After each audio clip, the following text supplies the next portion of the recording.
My ninth tip on reading the Bible is that the word is always useful.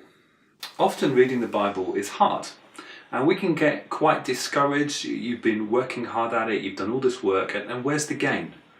What have you actually done? Either you can't understand it or you can understand it, but it all seems to be about ancient blood sacrifices and feet.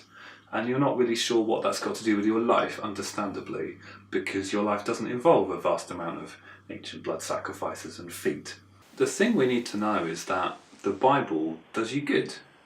Yes, when you understand it, you kind of apprehend and see Jesus in it, and you change your life with the power of the Spirit and you become more like Him. But also when you don't do that, when you just read it, it still does you good. The Bible is forming for us, it shapes us, it shows us good from bad, it gives us purpose and direction and meaning. So Hebrews chapter 4 verse 12 says, "For the word of God is living and active, sharper than any two-edged sword, piercing to the division of soul and of spirit, of joint and of marrow, and discerning the thoughts and intentions of the heart." If that's true, then when you're reading the Bible, it does that to you. It discerns you, it finds you, it sees everything that there is in you, and then divides you, and changes you, and shapes you. It's a powerful thing.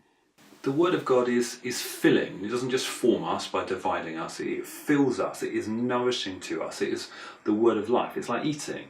So even if we don't understand everything that we're reading, we eat it and it is good for us.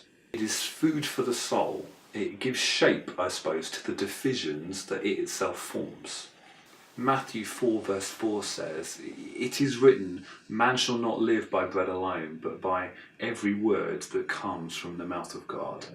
Jesus was quoting from Deuteronomy chapter 8, responding to the enemy, reminding him that the most important thing he needed was the word of God in order to live. But the Bible forms us when we're reading it, and it also then fills us, the new categories that it gives us inside our hearts. It gives shape to and it fills. And reading the Bible changes our affections, our emotions, because we find that as we read it, it gives life to the new forms and that it has itself filled. It fills our lives with love. And again, we're changed by it just by the act of reading it. This happens even when we're not aware of it, which probably shouldn't surprise us. Everything around us shapes us. Everything that we regularly take part in shapes us. Everything that we choose to love and everything that we desire shapes us and changes us. And so that's also very much true about the Bible. When we spend time with it, when we choose to enjoy it, when we choose to make it a regular part of our lives, when we look forward to it, all of these things shape us and change us.